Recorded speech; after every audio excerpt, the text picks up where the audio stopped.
Cette conférence va maintenant être enregistrée. Bonjour à tous, merci Antoine d'être avec nous. Donc pour cette présentation sur l'intérêt de la dobutamine chez les patients en insuffisance cardiaque avancée. Donc on est sur une thématique qui n'est pas tout à fait celle du choc cardiogénique en aigu, mais sur une utilisation un petit peu plus chronique de la dobutamine. Et tu vas nous présenter les intérêts, à quoi ça sert, et puis l'expérience lyonnaise. Donc avant de commencer le cours, juste pour vous rappeler qu'il y a un changement de programme, donc il y aura ce cours ce sera le seul cours aujourd'hui, et le cours de Clément sera décalé ou directement enregistré et disponible donc sur la chaîne YouTube. Là aussi, pour rappel, n'hésitez pas à nous suivre sur LinkedIn et sur YouTube et à vous abonner à la chaîne, ce qui vous permet d'être informé quand il y a des nouvelles vidéos qui sont disponibles, puisqu'on va mettre au fur et à mesure d'autres contenus que les vidéos d'enseignement. Voilà pour l'aparté. Et pour vous rappeler que le cours de Marie-France Ronde sera directement mis en ligne, puisque l'horaire et le direct étaient difficiles, donc on vous le mettra directement sur la chaîne YouTube et vous serez bien sûr informé en parallèle sur LinkedIn. Donc Antoine, merci beaucoup d'être avec nous aujourd'hui et je te laisse la main pour nous parler donc de la dobutamine en HAD. Merci beaucoup Guillaume, merci Clément pour l'invitation. Donc je vais surtout parler j'ai pas fait de revue de la littérature parce qu'elle est assez faible, mais surtout de notre expérience locale sur l'utilisation de la dobutamine à la maison. Donc c'est une stratégie qui est mise en place chez nous. Alors, je ne sais pas, ce sera intéressant de voir avec les participants si c'est aussi mis dans les autres CHU, de là où je viens à Nantes, on ne faisait pas du tout de dobutamine à la maison. Mais du coup, la question se pose quand le patient est hospitalisé pour un choc cardiogénique, on en a plein tous les jours dans les USIC, et que malgré tous les traitements qu'on peut leur donner, le patient est insevrable de la dobutamine. Et donc, malgré effectivement l'arrivée de l'Entresto ou l'utilisation des lévocimendants qui fonctionnent dans certaines situations. Mais voilà, la problématique se pose sur le patient est insevrable. Dès qu'on arrête, il est oligurique, hypotendu, il se remet en choc. Donc, qu'est-ce qu'on fait pour ces patients? Et donc, c'est vraiment la stratégie du stop ou encore. Hein, et dans plusieurs centres, dont là où j'étais, on arrêtait, et puis le patient décédait. Et puis ici, à Lyon, on continue. Et donc, on implante un PICC-Line monolumière, et puis on met la dose minimale efficace de dobutamine, et on laisse le patient rentrer chez lui. Moi, quand je suis arrivé sur Lyon il y a 4 ans, j'avais jamais vu ça, et donc j'ai posé la question à mes collègues et puis à l'USIC, savoir quel était le devenir de ces malades. La littérature, il n'y a pas grand-chose, il y a quelques études, mais beaucoup sur la milrinone et finalement pas tellement sur la dobu. Et on n'a pas trop su me répondre sur ce que devenaient ces malades. Donc on a fait une étude qu'on a réussi à publier. Donc je vais vous parler de notre expérience. Donc on a regardé en rétrospectif tous les patients sortis sous dobu entre 2014 et 2019. Donc ça représente peu de malades, 19 patients. Et heureusement, l'immense majorité des patients est sevrable et ou assisté, greffé quand c'est pas le cas. Dans le même temps, et pour vous montrer un peu l'activité de notre site, sur les 5 ans, il y a eu plus de 200 patients listés, 200 patients transplantés et une soixantaine de LVAD, dont une vingtaine en destination thérapie. Donc c'est vraiment une minorité de patients et ça reste des patients exceptionnels. En ce moment, on a 3 patients sous dobu à la maison et on en a à peu près 2-3 par an. C'est vraiment pas quelque chose de commun et il faut surtout pas dire que c'est une stratégie banale, bien loin de là. Et donc, on a regardé les caractéristiques de la population, la survie, c'est ça qui était intéressant, pour pouvoir dire au patient, quand il sort de l'USIC, quel est le pronostic attendu et ce qu'on attend. Et puis, on n'avait pas de données de qualité de vie, vu que c'est du rétrospectif, avec toutes les limites que ça comporte. Et donc, on a regardé le temps passé en dehors de l'hôpital, en le considérant comme un critère de ce qui pouvait être de la qualité de vie, puis après la sécurité, l'apparition d'effets indésirables chez ces patients porteurs d'une voix centrale en permanence. Donc, bien entendu, il y a des effets indésirables. Donc voilà, on l'a publié cette année avec l'équipe du service d'assurance cardiaque transplantation et l'équipe de l'USIC. Et donc les résultats sont les suivants. Donc 19 malades, c'est des patients qui sont en majorité des hommes, qui sont peu âgés, 65 ans en moyenne, ce qui fait vraiment poser la question de ce qu'on fait pour ces patients-là, puisque 65 ans pour dire on arrête maintenant, vous êtes dépendant, on ne peut pas vous greffer, il n'y a pas d'accès, ou vous êtes biventriculaire, donc pas d'assistance. Voilà, donc ça pose vraiment question. C'est pas que des patients très âgés, en majorité ischémiques. Et puis ils avaient été relativement bien traités. On voit quand même qu'il y en avait peu qui rentraient sous bêta-bloquant. Et dans l'histoire de ces patients, il y a souvent, avant qu'ils deviennent dépendants à la dobutamine, il y a souvent des chocs cardiogéniques où la dobutamine a permis de passer le cap, mais où la réintroduction des bêta-bloquants est difficile, voire impossible. Les patients sont intolérants. Donc c'est un signe de gravité supplémentaire, comme vous savez, de l'intolérance au traitement, dont les bêta-bloquants. Donc c'était le cas chez ces patients. Et dans ce qui était proposé, quel était le projet futur, il y en avait la majorité qui était récusée à toute prise en charge chirurgicale, transplantation ou LVAD, mais il y avait quand même des patients qui étaient en bridge, en attente, soit inscrits sur liste d'attente de greffe, soit on a eu deux patients en attente de LVAD ou de MitraClip. Donc voilà la survie totale des patients, qui est mauvaise, hein, on est d'accord, avec une survie à 30% à 1 an, une médiane de survie à 6 mois, mais chez des patients qui finalement n'auraient, en tout cas dans certains centres, ne seraient pas sortis du ZIC. Donc finalement, une survie de 30% à 1 an pour des patients condamnés, c'est finalement pas si mal. Donc on a essayé de regarder finalement ce qui pouvait définir la survie. Quand on regarde ce qui est arrivé à nos malades, donc on a eu 3 transplantations dans le groupe total, une implantation de MitraClip, une implantation de LVAD. La durée moyenne du traitement, c'était 200 jours, donc un peu plus de 6 mois, et donc là, la survie de 30% à 1 an, comme on l'a dit, et le temps, ça on va le détailler après, mais il y a un temps finalement à l'hôpital qui est en programmé ou non programmé. J'ai pris toutes les hospitalisations en cardiologie, étaient finalement de 30 jours seulement sur les 200 jours, avec la limite que les patients étaient en HAD, donc bien entendu beaucoup plus surveillés, donc ils ne sont pas non plus tout seuls à la maison ambulatoire. On est bien d'accord. Quand on a regardé la comparaison avec la destination therapy, c'est à peu près la même chose. Ce pas des patients qui qui mouraient beaucoup plus moribonds que les autres. C'était juste qu'ils étaient dépendants, stables, mais sans projet du fait soit de l'âge, soit d'une contre-indication à l'assistance du fait de la dysfonction biventriculaire. Voilà, c'était ces patients-là. On a regardé ensuite les critères qui étaient associés à la survie. Donc il n'y avait rien d'autre que le BNP à la valeur médiane qui était de 1000 et la clairance qui sortait en univarié. Et encore, le BNP ne sort même pas en univarié, donc non plus multivarié, c'est surtout la fonction rénale qui sort. Donc ça, c'est pas des choses extrêmement nouvelles, hein. On sait que le BNP et la fonction rénale sont pronostiques. Là, chez nous, il n'y avait que la fonction rénale qui était hautement pronostique si la clairance était inférieure à 60. Et on a séparé finalement la survie en fonction de ces 2 paramètres. Et on voit bien que les patients qui ont une clairance inférieure à 60 et un BNP supérieur à 1000 ont une survie nulle à 4 mois. Ils sont tous décédés, alors que les patients qui ont une clairance supérieure à 60 et un BNP inférieur à 1000, qui restent dépendants à la dobutamine, finalement ont une survie qui est relativement bonne, hein, il n'y a aucun décès. Alors c'est des petits groupes, hein, c'est sûr que d'un point de vue statistique, c'est faible, hein. Voilà, on a 5 malades, donc là on n'avait aucun décès pendant les 6 premiers mois. Puis après, les complications arrivent ou les défaillances arrivent. Donc voilà, mais on peut comme ça, et on s'en sert aujourd'hui aussi pour un petit peu stratifier le malade, même si c'est complètement intuitif, hein, de dire le patient il a 32 clairances, 1500 de BNP. Juste la critique du BNP, c'est que bon, à l'époque on dosait le BNP, maintenant c'est le NT-proBNP, mais dans les données on n'avait que le BNP.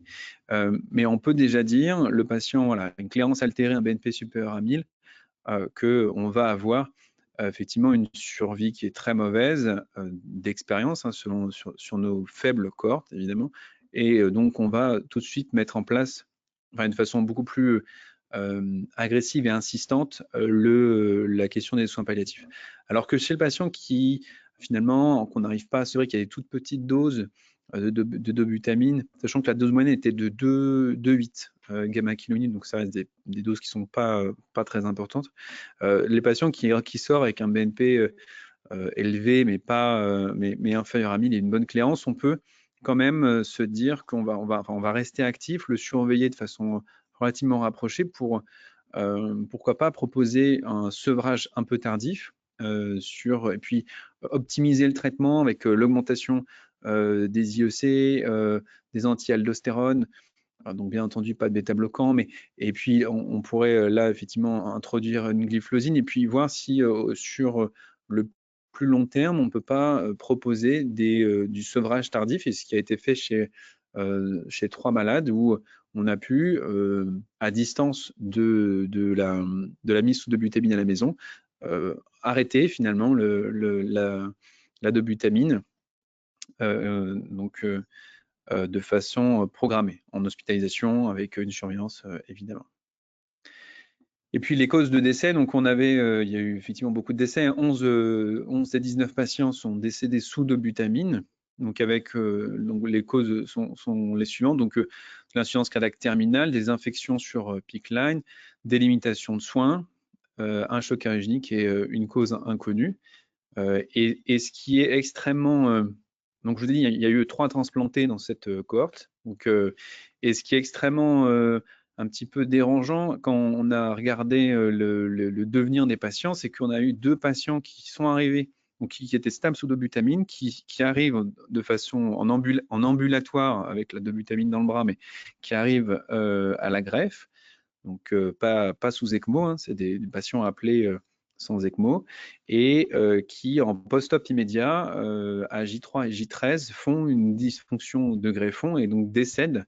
Voilà. Donc c'est pas un échec de dobutamine puisqu'on a permis d'amener le patient, de sortir le patient de l'USIC et de l'amener jusqu'à la greffe, mais par contre c'est clairement un échec de la greffe et du post-op immédiat sur potentiellement voilà, un patient complètement imprégné de dobutamine et je ne sais pas pourquoi, et ça peut être une discussion avec les greffeurs comme toi Guillaume sur pourquoi est-ce qu'on a une dysfonction de greffon chez les patients qui étaient imprégnés de dobutamine. Je ne sais pas l'expliquer, mais en tout cas ça nous fait poser question et on ne fait plus du tout, en tout cas sur Lyon, on ne fait plus ça, de laisser un patient sous dobutamine quand il est dépendant dans l'attente d'une greffe. Pour cette raison-là, et puis pour celle qui vient.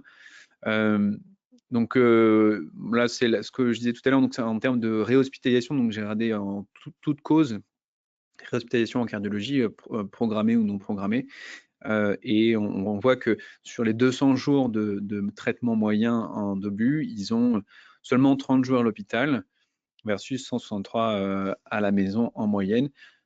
Ce qui n'est pas des critères de qualité de vie, je le conçois tout à fait, mais qui montre quand même qu'on peut sortir les malades sans qu'ils reviennent de façon itérative dans nos lits pour une adaptation de dose, une adaptation de l'Azilix, voilà. Sachant que dans notre stratégie, on ne touche pas à la dose de butamine, sauf si on a une cause réversible, immédiate, pneumopathie ou infection, en gros, où là, on peut transitoirement monter la dobutamine, mais sinon, on ne va pas monter. Si le patient échappe à la dobutamine, bah, il échappe. On va pas monter à 5, 10 gamma.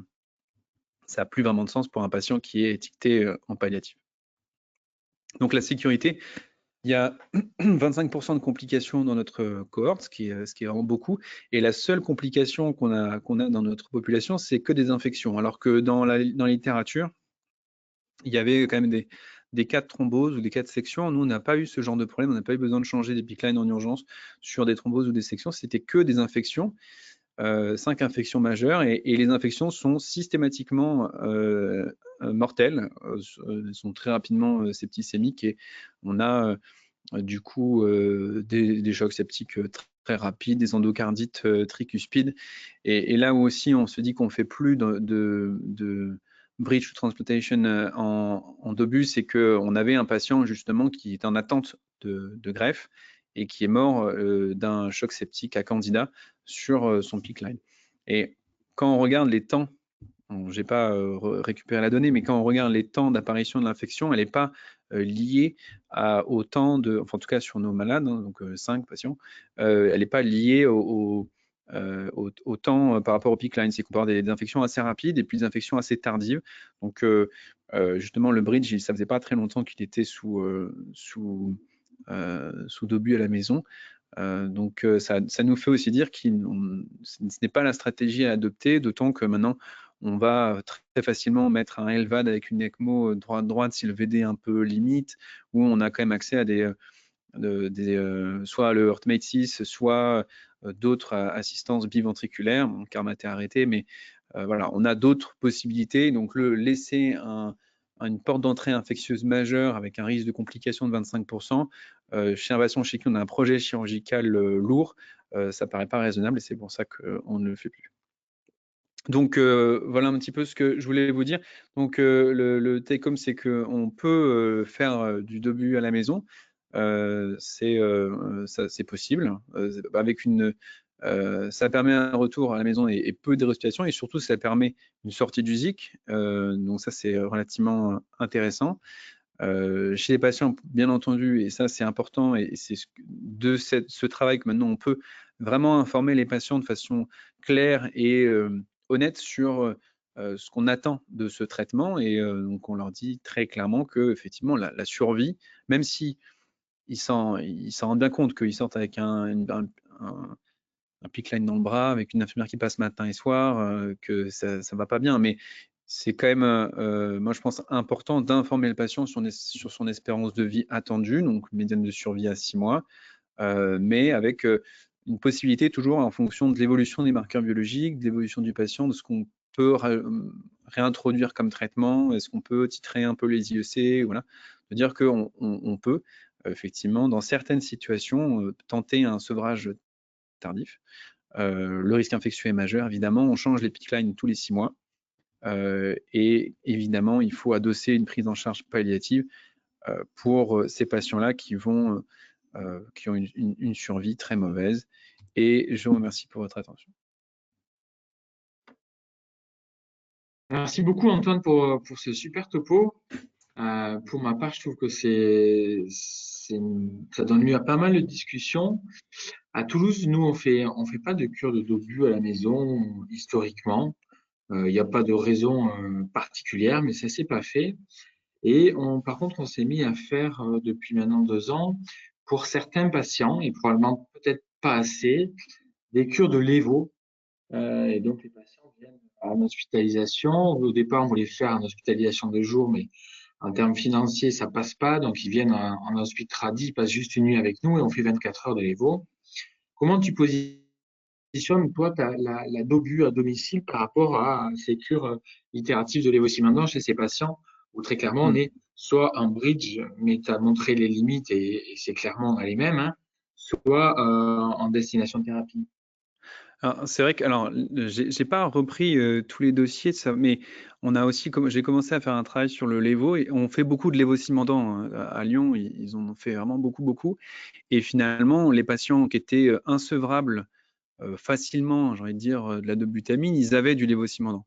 Et donc finalement, les patients qu'on a là, les 19 malades, c'est des patients qui ont eu du lévo et qui, 48, enfin moins de 15 jours après l'infusion de lévo, se recrachaient 48-72 heures après, donc on devait laisser la dobu. Donc c'est des patients qui sont déjà en fait testés au lévosimendan et qui ne répondent pas à ce traitement.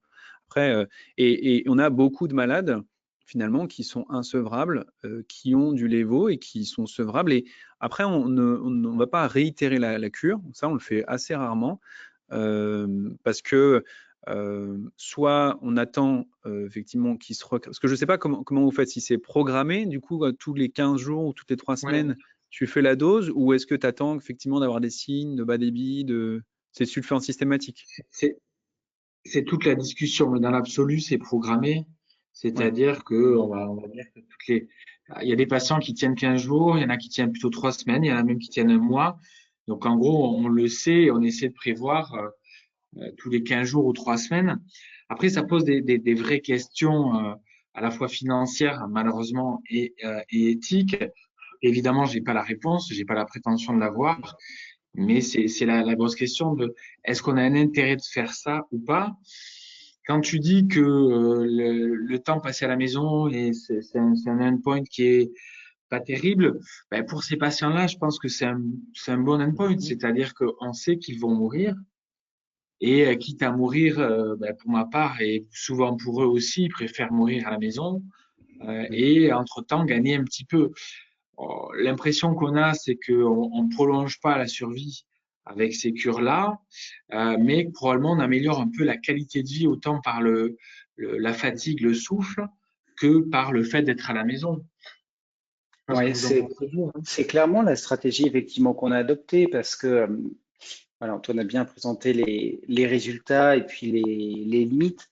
Ce qui est sûr, c'est que ces patients-là, en tout cas, c'était un peu notre idée quand on a programmé les cours, c'est-à-dire qu'on avait mis ça après la dénutrition et la cachexie et après les soins palliatifs. Et c'est vrai que c'était un peu l'idée, c'est que ces patients-là, ils sont extrêmement comorbides. Ils arrivent dans un tableau de défaillance avec la cachexie, la dénutrition, ils sont très fragiles et c'est pas pour rien qu'ils meurent d'infection et parfois à très court terme. Et comme tu l'as expliqué, elle a une infection à candida. Enfin, ça montre vraiment l'état de délabrement l'état général des patients extrêmement délabrés.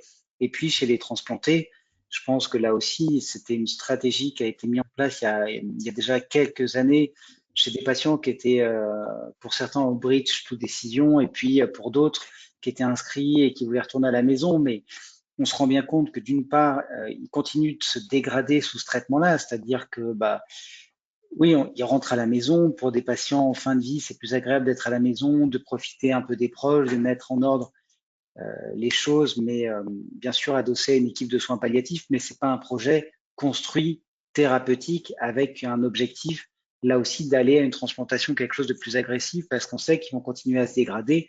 Et Antoine l'a bien expliqué, maintenant on a changé de stratégie. Donc cette qualité de vie, elle est pour moi très importante parce que mourir à l'hôpital, euh, soit en choc cardiogénique, c'est quand même assez difficile et de gagner un peu de temps. Je pense que pour les patients, c'est important. Et en tout cas, c'est une discussion qu'on a avec eux en toute transparence sur la façon, là aussi, avec des directives anticipées. Et voilà. Mais Juste pour finir sur la réponse du lévosimendan, Clément, c'est-à-dire que les patients qui sont insevrables et qui ont une cure de lévo et qui sortent, du coup, à un moment, on les a surveillés en disant bah, on va les voir dans 15 jours pour voir s'ils se crachent et puis pour voir ce qu'on fait. Et au final, on a quand même l'impression que ce temps des 15 jours où on a pu remettre des bêta-bloquants avec le Levo, on a pu mettre un peu d'IEC et tout ça, permet de passer ce cap-là et qu'il ne se recrache pas. Finalement, voilà, les échecs de Levo, on n'en a pas beaucoup. Donc, mais on aurait très bien pu se dire, bah, c'est sûr, là, il était insevrable de Dobu, on lui met du Levo, on reprogramme comme ça tous les 15 jours, mais finalement, on n'a pas l'impression qu'ils ont besoin du Levo à 15 jours. Et par contre, s'ils reviennent en choc, là, on se dit que c'est avant les 15 jours, on se dit que c'est un échec et c'est pour ça qu'on va en Dobu. Mais c'est sûr hein, que la question du lévosimendan est en termes infectieux et ça n'a rien à voir, hein, c'est une infusion tous les 15 jours avec du coup pas de porte d'entrée, pas d'HAD à la maison. C'est vrai que c'est intéressant. Après, je pense que c'est extrêmement difficile dans les insuffisances cardiaques avancées comme ça, extrêmement grave de savoir où est-ce qu'on est. Est-ce que vraiment il en a besoin? Est-ce que si je le fais pas, il va revenir? Je pense que c'est très très dur et malheureusement on a très peu il n'y a pas beaucoup de données chez ces patients qui sont assez rares, hein. Là, on en a 19 en 5 ans, enfin, c'est rien, quoi, alors que voilà, il y a du monde qui passe. Donc, c'est vrai que c'est très compliqué et je suis d'accord avec toi qu'il n'y a absolument pas de bonne solution. La bonne solution, c'est celle où l'équipe est à l'aise et où se dit, bah ouais, je pense que j'ai éprouvé la stratégie et je pense que ça fait du bien à mon malade. Il reste chez lui, alors sous Levo ou sous Dobu, peu importe, et que tout le monde est au clair sur ce qu'on en attend et que voilà, on ne vend pas monts et merveilles à ces patients-là. Mais c'est vrai que c'est pas je pense que facile. Sur le plan organisationnel, peut-être que pour nous, il y a quelque chose qui est un petit peu plus simple par rapport à l'incertitude évoquée sur le timing de la nouvelle décompensation et puis la gestion, hein. Peut-être que vous avez une sorte de numéro direct à Toulouse où le patient peut revenir directement et être pris en charge très rapidement avec le lévocimendant. C'est vrai que c'est pas encore un protocole qu'on a fait nous, ce qui fait que quand il y a les premiers signes de décompensation, le patient est peut-être obligé de passer soit par les urgences, soit par et ça complexifie un petit peu les. C'est vrai que alors que voilà, quand il sort avec la dobu avec sa dose, finalement la dose est fixe pendant un certain temps et puis en fonction de l'évolution mais ça pourrait se discuter. Et puis il y a aussi le fait que je crois qu'actuellement, le lévocimendant, comme tu l'as dit, ça nécessite en termes de prise en charge financière des petites manipulations sur lesquelles nous, on est assez Ah limité oui, ça actuellement. c'est clair. Ouais. Parce que là, Clairement, il y a un coût. Et non, il est pas non, remboursé. le Levo n'est pas remboursé. Ouais. Là, il est génériqué, donc il va y avoir, où il y a déjà une baisse un petit peu de prix, mais ça reste excessivement cher. Alors après, ne me faites pas dire ce que j'ai pas dit, hein. C'est-à-dire que on fait comme toi des cures de Levo, le nombre de patients que ça représente en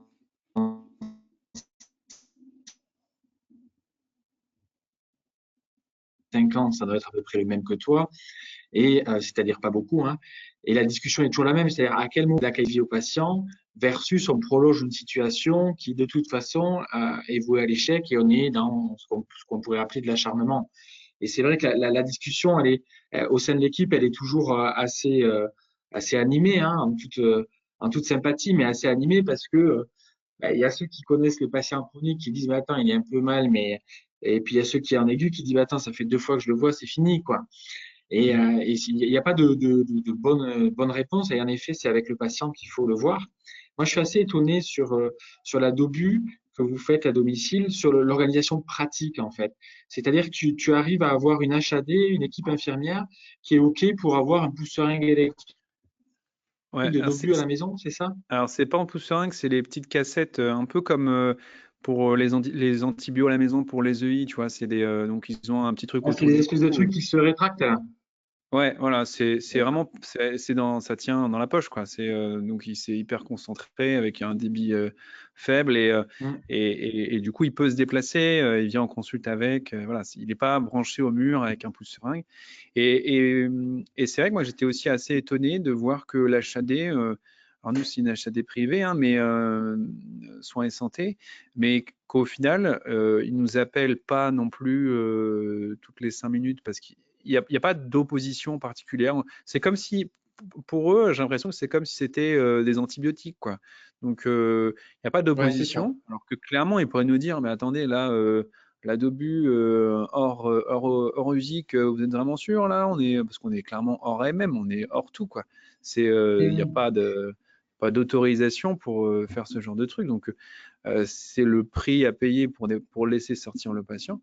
Après, c'est vrai que l'apport de l'HAD, c'est que, et on en a un justement en ce moment là, qui est en destination, qui est pas du tout, qui a pas de projet.